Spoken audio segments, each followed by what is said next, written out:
You can now get a 30-day trial to experience The Athletic for free. Visit the link in the description below to try it now. International breaks, of course, always give us the opportunity, Alex, to discuss international teams. And what we've got here is the England setup, as you can see on our board, from the most recent fixture, I believe, against Albania, 5-0. There we go. Now, whilst it goes without saying, I imagine, that Gareth Southgate has yours and my full support, it's also quite fun to think about what the England team, with all of its incredible players and options, would look like under different managers, because I feel like we're going through a wealth of talent in England at the moment. Yeah. Lots of different ways of playing, potentially, under different coaches. So we thought we'd have a little hypothetical fun here and pick 3 coaches that could feasibly be England managers in the future to think about what the team might look like. Who are they? They're Jose Mourinho, Sean Dyche and Graham Potter. Oh, very exciting. Which one do you want to start with? I don't know. You're in charge. You pick one. Let's start with Jose Mourinho. Let's do that. It'd be funny, wouldn't it? I know, obviously, times are tough for old Jose. It's never going to happen. Would be funny, though, wouldn't it? It would be funny. I'd quite like it. Yeah. Can you imagine Luke Shaw's face when that were to go on? So Mourinho. Okay. So this is the kind of 3-4-3 that was used against Albania. Obviously, they are playing San Marino tonight at the time that we're recording this. And they'll probably play a 4, won't they? I mean, they've sort of oscillated between the two, but most recently they've mostly played a 4. Right, so if Mourinho were in charge, almost guaranteed they go back to a 4. He did actually use a 3 in his very last game for Roma, but that's super unusual for him. Sure. The formation he's been using most recently is a 4-2-3-1. I expect that you would have, let's say, Maguire and Stones. One thing I will say about this is that we're going off players that are basically in the England reckoning currently. Yes. Obviously, certain managers might then start picking players that haven't been in recent squads. So Eric Dyer could be a good example. Sure. Tarkowski might, under Dyche, that kind of thing. Or indeed young players. Or indeed young players, and there are so many of those coming through. Walker, I think, is actually quite a good shout at right back there. Let's move Chilwell back. And sorry, Reece James, you're very, very good, but you're not getting in here. There would be a basic kind of midfield double pivot here. Declan Rice probably gets the nod over Phillips. Don't you think Jose Mourinho would pick Declan Rice, wouldn't he? You've got to assume so. Sure. Yeah, and quite possibly Phillips, because he likes that energy and that dynamism. Yeah. And then what we need here is a 10. So we'll pick... wherever you are, Mason Mount, hello, you can come in and play the 10. A workman-like player who puts Somebody the who's work good in at for the pressing. manager. Sure. Yeah, exactly. Now, a lot of this system actually works pretty well. So you would have your inverted wingers coming in here like this. You would have Harry Kane dropping off either side. You'd have runs from the 10 coming in here like this. These guys would be about transitioning and about protecting this back 4. You'd expect a degree of width from the fullbacks, probably more on the left than on the right-hand side. Centre-backs would be encouraged to play it out a little bit, but we know from Mourinho that it's a lot about the solidity in this part of the pitch, quick transitions up to the top, and then this front four would really have the ability to kind of work on things within the context of what happens in the pitch to try and make shooting opportunities. You would see a lot of shots. Mourinho sides tend to generate quite a lot of shots. They're also currently, Roma, as I pointed out to you before we recorded this, are actually getting the most shots in Serie A from inside the 6-yard box. Yes, that's weird. Well, a lot of that is from these inverted wingers kind of coming inside here. So again, if we remember what Mourinho was doing with Kane at Spurs, he was dropping off and orchestrating a lot of the play like this. And then you'd have an attacking midfielder presumably coming in here.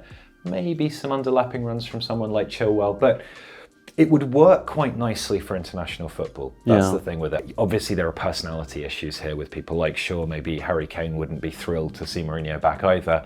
But in terms of creating a system that is geared towards solidity, pragmatism, quick transitions, counter-attacking football, and making use of the incredible improvisational talents that England have at that part of the pitch, it would actually work pretty well. Here's a question though. I always sort of think of Mourinho during a World Cup might be quite a fun manager for a squad. The longer term seems to present more issues for Mourinho in his work at the moment. But over a course of sort of 7 games, Be quite good, wouldn't that does sort of make sense, and that's one of the reasons why people have always assumed that at some juncture he'll take the Portugal job. And interestingly, with Santos struggling at the moment and their recent results, that maybe edges a little bit further, or a little bit closer rather.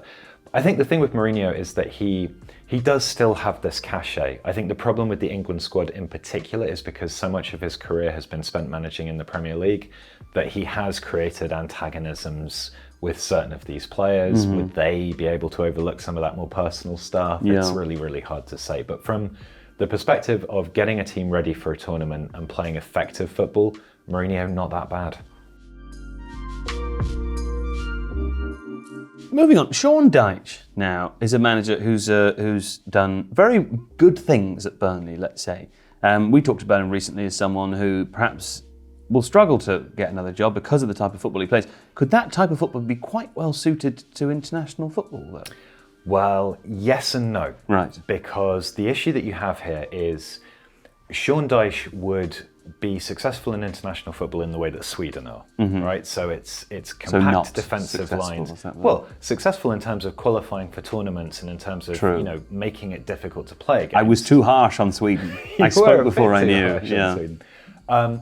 But England have this extraordinary array of attacking talent, and obviously the media and the fans would be looking at Sean Dyche's traditional system and going, "Ooh, that doesn't really sound exciting." What is that system? However, go on. Well, let's do that quickly first. Yeah, okay. Then. You're going to have this kind of system here with a back four. Stones, I don't know, maybe Stones is a bit jazzy for this, so let's bring in Tomori, for example.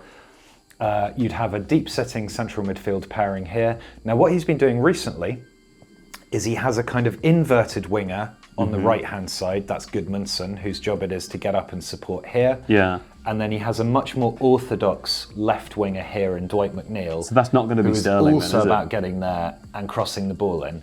And then he'll have a second striker. Let's bring you in. No, you're a defender. Let's bring you in. Dominic Calvert-Lewin. And Kane, I like it. And Kane up front together. So yes. Who'd be your shout on the left wing for Sean Dyche then? Because it's not going to be Sterling. It would be Phil Foden. Is he left-footed, Phil Foden? I think he can do enough on that side to be able to do that. I'm trying to think of... Mason Greenwood. He's not really an orthodox winger, but he can play there. Yeah, he could do. I mean, you could play Grealish in that side. Sure. It's about more having somebody who can kind of push in here or push across here to bulk out this area, and then somebody who has stretches defences on that side. But one thing that's really interesting with Dyche is he gave this series of interviews to the FA a few years ago about what he does at Burnley and how he's created a culture there. And he's emphatic, and this may be like Dyche propaganda, but he's emphatic that what he does is he creates a system that suits the players at his disposal. So we could see a more attacking, Watford, when he was the assistant manager at Watford, they did play a slightly more expansive style of football. He's not necessarily going to be wedded to this, but England does have players, particularly up front, that could really work well. So let's say we get rid of Kane, but we bring in, where are you? I mean, okay, this is not the best example, but someone like Rashford maybe here. Yeah. So Calvert-Lewin's the one who's winning aerial balls and creating opportunities. It allows Rashford to play really far up here. If you've got Henderson and Rice, now Rice has this ability to spray these long passes around that we see for West Ham, but we don't really see that much for England. Sure. So you get the ball forwards a lot. It would be very effective because England have got this kind of combination of big, strong players that are used to the physicality of the Premier League with these kind of instinctive strikers that are going to get into the box and find opportunities and so on. Like, it's not the worst idea. I think the major issue would be for him overcoming that kind of prejudice against old-fashioned, traditional, long ball style of football. Also, the major issue with Sean Dyche might be that he probably wouldn't get the job. Well, that is also quite. I mean, that's problem. true, right? Yes, Yeah. yes. In that sense, someone like Mourinho would be. I mean, you think about appointments that England have had in the past. Mourinho would be kind of like a Fabio Capello appointment, you know, an elder statesman of the game, a strong reputation, a disciplinarian, blah, blah, blah. I think Sean Dyche would maybe more of a kind of Roy Hodgson type of person, you know, strong system-based manager. Steady hand, you know, not going to excite everybody and get them up off their feet, but will do enough to progress. And provide many memes And for the provide TikTok so generation. many memes, Yeah. yes. Not as many as maybe Sam Allardyce would have done. Sure. But I'm thinking of the laughing face in the Swansea game. It's one of my favourites. It's of very all funny. times, but yeah. It is very. That's when what's his name? Flores goes down, and It is. That's Yes. great. That's a great meme. It's beautiful. Yeah. anyway. Okay, moving on. Someone who maybe could get the job in the future, young manager, well thought of, has a sort of modern style of player, is considered to have that at least. Graham Potter, Alex. Yeah, Graham Potter. Now, Graham Potter would really, really excite me as an England manager, and there are a couple of reasons for this. Graham Potter seems like an evolution on what Gareth Southgate has built. Yeah. So Southgate obviously had this experience of working with age groups in England, so he knew about the younger players coming through. There's a strong track record of developing these guys.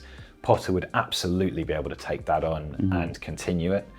Potter's general sort of 3-4-3, 3-5-2 system would work very neatly with some of Southgate's most effective performances, which have been with the back three, particularly in the 2018 World Cup, but it also seems to be a formation that he kind of defaults to sometimes when he's looking for an extra bit of security.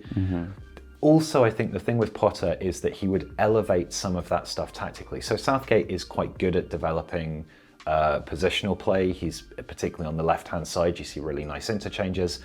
But Potter would probably possibly take that to the next level. So, for example, you'd almost certainly have someone like Ramsdale in goal.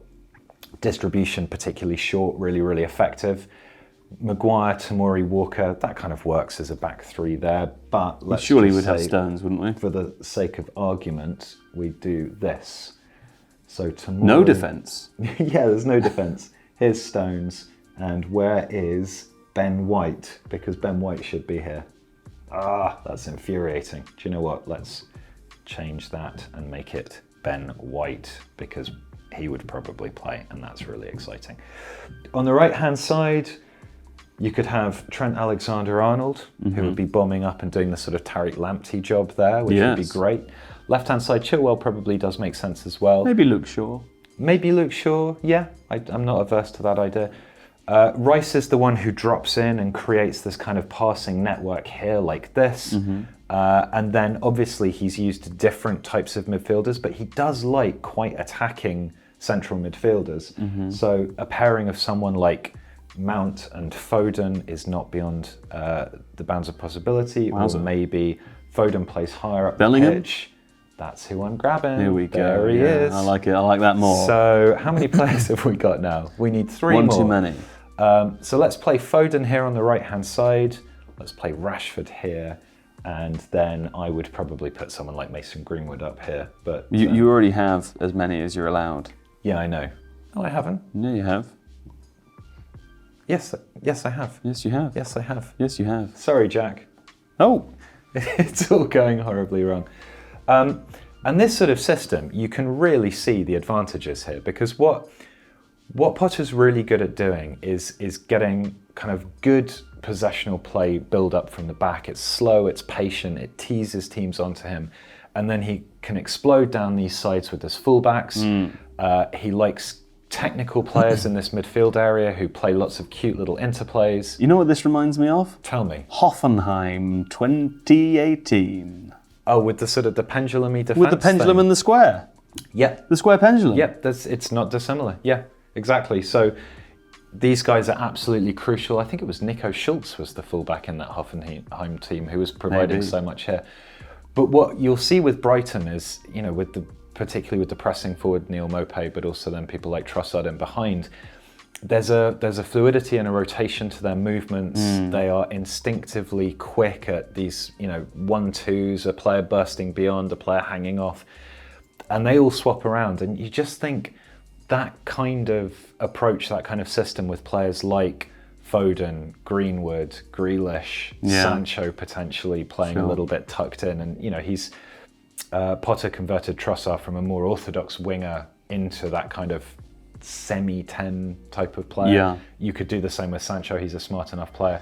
There's just so much potential for that England team under Potter. And you've got this really young group of players coming through. I mean, people like Mark Guehi, Conor Gallagher, Tomori, obviously, who we've put in here. You know, there's just so many talents that England have in that sort of up to 24, 25 bracket.